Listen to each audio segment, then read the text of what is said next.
Well, we are just in a little bit of a holding pattern at the moment, but of course on NBL Now, we keep you up to date with everything going on across the league, and we do it all for Code Sports, doing it a little bit differently during this FIBA break as well, taking a look at all of the teams, some reviews, what we like, what needs to improve, and what it looks like for the remainder of the season. And when we're talking about contenders, very, very well placed to talk about that is two-time NBL champion Andrew Parkinson, who joins me on NBL Now. Hey, Parky, good morning. Yeah, good morning, Jack. It's great to be in this FIBA break, and we get to, assess a lot of the teams. But, it's been a great season so far. It sure has. Let's start with Melbourne United. We're going to have a look at them and Tasmania today on the show. All of our other reviews are up on the podcast, of course, and there's still some really good ones to come. But you and I are going to dive down firstly on the ladder leaders. And I guess it makes sense to start there, doesn't it, too? We've only had 2 losses up until this point of the season. It's a pretty incredible start. Oh, it's been an amazing start. I mean, they're really the benchmark, of the competition. They've beaten everybody after that Perth win on the weekend. So, a home record of 7-1 and an away record of 6-1. And I just love how they've incorporated all these new players. I mean, when you think of the 3 imports, with Doyle, Walker and Edwards, incorporating those 3 guys, which are, main players. And then they've got role players like Fab, Finn, and the next star Dash. So, yeah, when you look at the fact that they've got 6, really just fresh new players, but the system that Dean Vickerman's got going there just seems to keep ticking over. Are they beatable? Yes, I think they are beatable. We saw that in a couple of games they lost against the New South Wales teams. Sydney gave them a really good game, and then the Hawks got a piece of them. And Adelaide played them close, and I thought Perth, played them close. So I wouldn't say they're unbeatable, but they're really setting themselves up by banking all these wins, early. And as I said before, they've beaten every team that's in the league so far. So they've but I still think they're beatable. But it'd be a brave man to bet against them. So we've got a pretty similar format for all of these reviews. So I'll throw some questions at you. For Melbourne, this is a broad one because obviously they're on top of the ladder. But what do you like about Melbourne United? Well, I guess their depth. That's the easy answer to that question. They're just got amazing depth in a lot of positions, and considering they had CG43 out, for early on in the season, and also Shahili, defensive player of the year, they've still got to come back, into the team. So, yeah, it's just it's been amazing. The guys that have stepped up, the role players that have come in and played. They're the new imports that have just embraced, the whole system and the way Dean Vickerman goes about his business. So, yeah, it's you really can't fault them after 15 games. Having those 13 wins, sitting on top of the ladder there. So, they're used to being on top of the ladder. They're normally around that 1 or 2. I think they finished second last year, only by a game off, and then of course lost the championship in the 5th game, and then they did that the previous year when they finished first. So they're just setting themselves up for another United year. They're going to finish top 2, fair to say, and they're going to give it another good crack. So with that said, I want to ask you what needs to change. Is there actually much that needs to change with Melbourne? Well, except getting their defensive player of the year back. I think that's really the only, change, I guess, that I can see coming that's going to help them. Obviously, injuries play a huge part in the NBL. We've already seen that in the first sort of 40 to 50% of the season. It's, we've seen how important, in basketball that, a couple of players out can have. But United have sort of got that insurance against that, with the depth they've got. I mean, it reminds me a lot of the team you used to follow in the 90s, Jack. That team with, what do you still be? Just a bit of a humble brag there. But yeah, it does. It reminds me of the Brian Gorge and Magic team in the 90s that we just we were always there at abouts. If we weren't in the semi-finals or in the grand final series, we didn't win it every year, but we were there in abouts, and we really gave our members and our fans, a hell of a lot to cheer for. I saw those pictures in the background. It brings back some outstanding memories on your wall right now. Hey, who's their most improved player? I'd say Tanner Krebs. I think the way he came in when CG43 was out. Recently, with CG43 back, his role has obviously diminished a little bit, but, so without any recency bias, I think that Tanner Krebs has really been, for me, the most improved player in that team. they've got so many new players, I guess. So, when you're looking at who they had last year, with CG43 being out for a bit of it, Shayili being out, I think Tanner Krebs really stepped up in the absence of CG43. And he looked like an NBL starter, in a team that's, going to vie for the championship.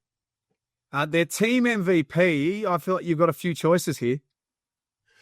Yeah, this is the toughest question on the quiz, Jack.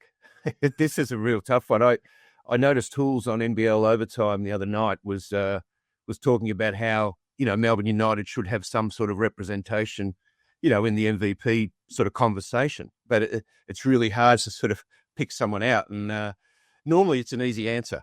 It's CG43. But I guess we can't give him the team MVP because he hasn't played all the games.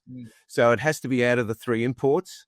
And I know Hools sort of went with Walker there, but I'm going to go a bit. I'm going to get a bit cute here, and I'm going to go with Jesse Edwards, simply because I'm going to look at it a different way, Jack. I'm going to look at it of who they can't afford to lose, and I guess not that they can afford to lose a Milton Doyle or a Walker, but if you were to lose one of those imports, I think if Jesse Edwards went down, that's really the only spot that they don't have cover for. So I'm going to get a bit cute here and say that their team MVP is Jesse Edwards, even though you could give it to Doyle, you could give it to Walker. Obviously CG43 by the end of the year, he's probably going to be in the mix as well. But no, I think Jesse Edwards has just been amazing. And we're talking about both ends of the floor now. What he does on the defensive end. I noticed the other night when they were playing the Hawks with JaVale McGee, and I thought he did a great job on him, the way he guarded him. So I think being that rim protector, you've really got to look at, Jesse Edwards, I guess Jesse Edwards is a guy they can't afford to lose. So I'd probably, if push comes to shove, I'd probably say you could safely give him the team MVP, or you could give it to Dean Vickerman and the management out at United, just the way that that machine that he's got going there just keeps ticking over. I think the Jesse Edwards answer makes a lot of sense, and I think you'll get a bit of support on that one as well. Who needs to step up? I mean, we're asking that question about every team. It doesn't feel like they've got too many passengers right now, Melbourne. No. I'm going to use Shayili's hamstring. I think that's what needs to step up. Really, when you think about their season, I think that's one area that I think, and as I was saying before, you got Shayili to come in, as that great defender as well, and Milton Doyle and Walker aren't any chumps on defense, but to have Shayili either starting in that spot or coming off the bench to relieve one of those guys, I can see him.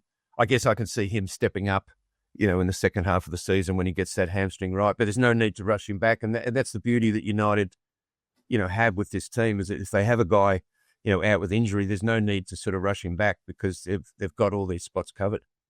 So their next period, Parky, is really tricky for them. In fact, the next couple of months of the season is really tricky for Melbourne. They've got some big games all in a row. And then, as we know, with Melbourne and Southeast Melbourne, they hit the road in January when the Australian Open comes to town, and you are on the road a lot. So with all of that in mind, where have you got them finishing? First. No, think about that. Yeah. Yeah, no, it's not really that hard an answer. But no, I think, look, Adelaide are breathing down their neck, and their little brother Phoenix are up there. And you've got Adelaide, you've got the Wildcats and the Kings, I guess. But no, I think they're well and truly set up to be first. Last year they finished second. They were one game off first. The Hawks finished first. And the year before that, they finished first. So I don't see any difference, and this is a better start that they've had in the previous few years. So, I expect them to finish first. And finally, if you had to give them a grade, what would be their grade for the season so far? Well, yesterday on NBL Now, Jason Kadee gave the Adelaide 36ers an A. So he's given the 36ers an A. I've got to give United an A++, because they're, it's an A++. So, no, actually, I'll take off one of those pluses. I'll just give them an A+. If they were 14-1, 15-0, I think it'd be worthy of an A++. But no, I'll stick with the A+. So a lot of good things to like about Melbourne United. Tasmania are a funny one, Park, as we take a look at them. I mean, they were expected to be a top 4 team. I must admit, they were my preseason prediction to win the championship. Now, I haven't jumped off just yet, but 6th on the table at the FIBA break. I'm not really sure what to make of their last month. All I know is that it hasn't been great. No, it hasn't. And what's really surprising about the JackJumpers is their home record. I mean, they're 2-6 at home, 4-3 away, which is pretty handy to be above 500 with your away record. But no, 2-6 at home was a real that's very un-Tassie-like, and they're in that 6th spot, 6 and 9. There's still 18 games left, so they can they can still sort of get to hold that, but it's going to be tough to hold onto that 6th spot, I'd say. What do you like about them? I like their last performance against the Kings on Sunday. Yes. That was just, they don't win that one, and their home record is 1-5, and they're actually sitting on the exact same record as Brisbane and the Breakers at 5-10. So, yeah, for me, that win that they had, 104-81, mind you, they beat the Kings by 23 points and really just gave them a shellacking. And and it was great. They had Magnay back, DJ was back playing. They really got going. And Kings at full strength. I know they had Daly and Bruce out, but that didn't seem to bother them the week before when they beat the Hawks by 27. So for Tassie to get that win just before the FIBA break, I think was the perfect medicine they needed just to get a bit of momentum and start feeling a bit better about themselves, coming into the second part of the season.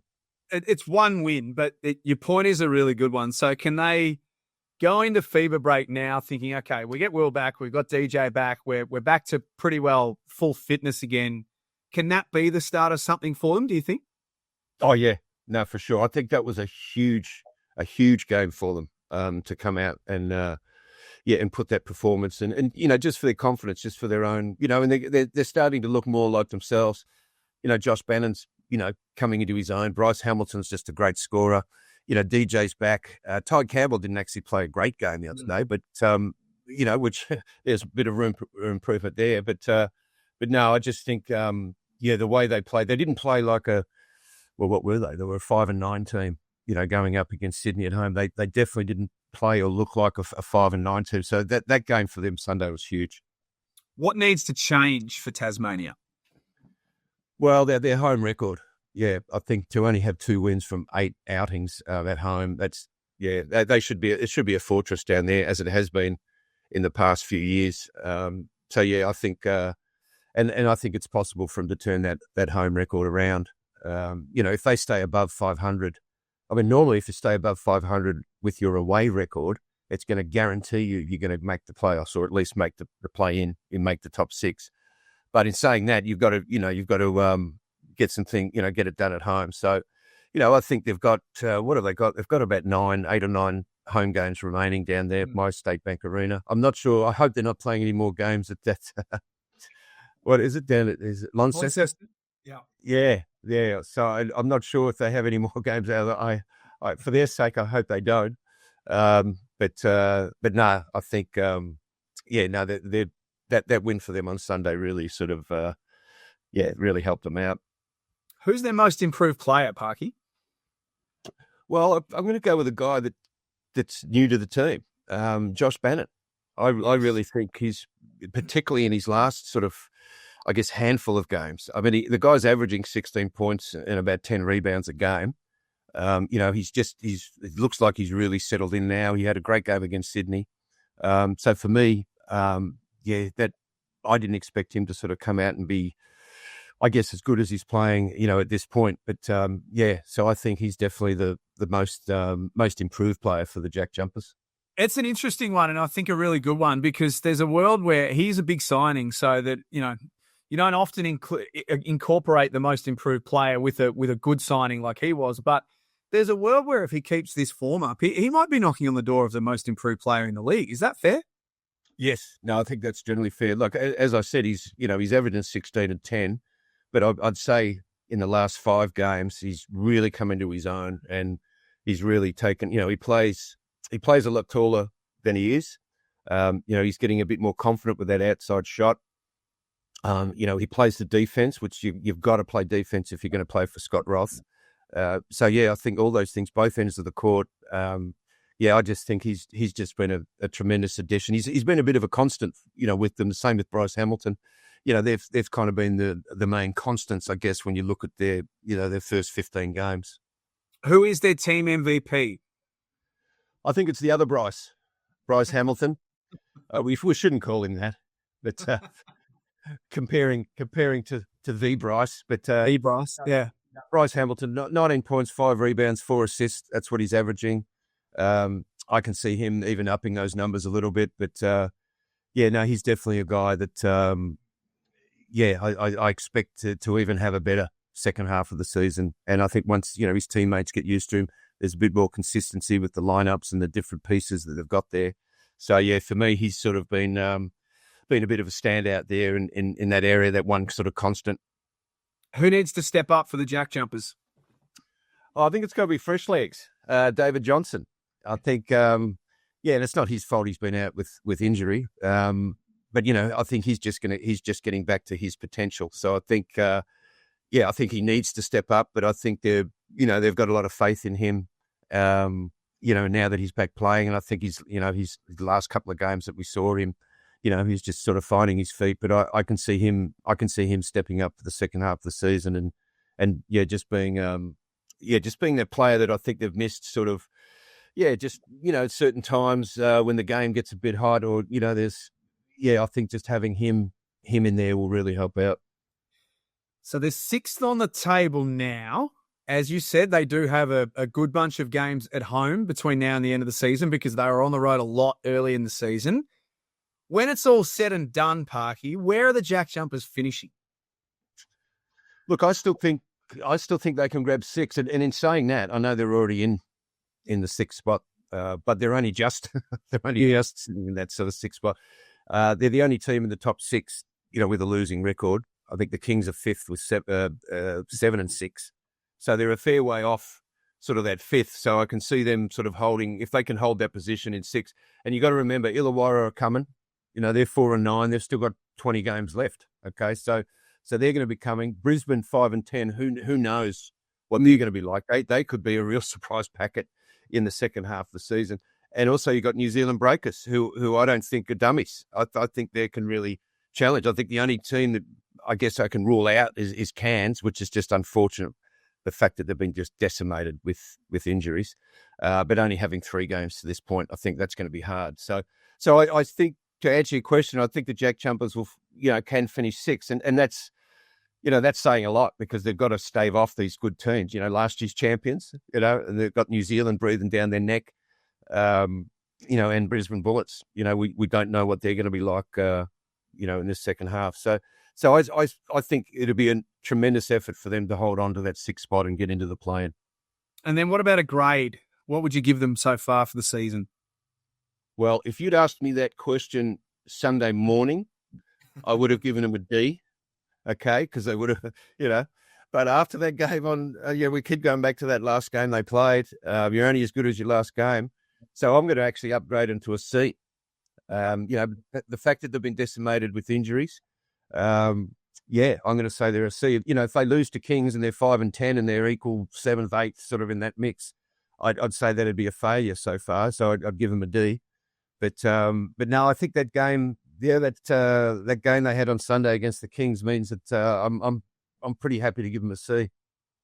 Very comprehensive. Great work by you. Now, just before we finish up this morning, Derek Rucker's top 15 is imminent. Now, I'm told that it'll be done over 2 episodes, 15 through 6 and then 5 through 1.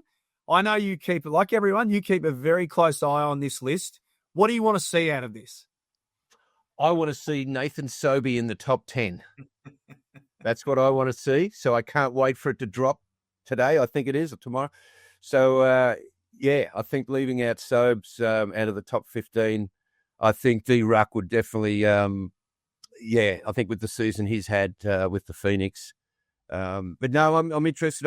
Look, I think Bryce Cotton's going to be number 1. I don't think there's any surprises there. But, it'll be nice to see, where he's got the $1 million man, Jack McVeigh. I think, earlier on, I think, you might not have had him, in the fifth spot, but he might still be in the sort of top 10. So no, I'm really looking forward to it. I think I'm glad I don't have the job of doing the top 15. It's a pretty tough job, but I'm happy to be one of those guys to throw darts at him and say, what about this guy? How about this guy? So it'll be interesting too to see how many Melbourne United players are going to be in that top 15, because it's really hard, as we've discussed, in this pod, it's really hard to sort of pick out an MVP or someone that really stands out, because they've got so many great players that, they've got guys, Doyle averages 16, CG averages 15, Walker 15, Edwards 14. I think Finn Delaney's averaging at least double figures. He's around the 11 mark. You got Shea when he's normally good for 10 points a game. Tanner Krebs is around that sort of 8, 9, 10 points. So yeah, it's really, I'm fascinated to see sort of how he, how many imports he puts in that top 15. You could argue you could maybe get all three of them in, but I don't think you could possibly do that. So yeah, no, really looking forward to this list, and it's a tough gig, I say. All I can say is I've seen it, and everyone's just going to have to wait and see. But it's a very, very interesting list, and there are some names in there and the positions that are going to be debated hotly. That's coming up very, very soon. Stay up to date with all of that and everything else happening across the FIBA break at nbl.com.au. Parky, always great to chat. Great reviews of Melbourne and Tassie, and we'll do it again soon. Appreciate it, Jack. Keep up the good work, mate. Thanks for joining us on NBL Now. As always, thanks to Code Sports.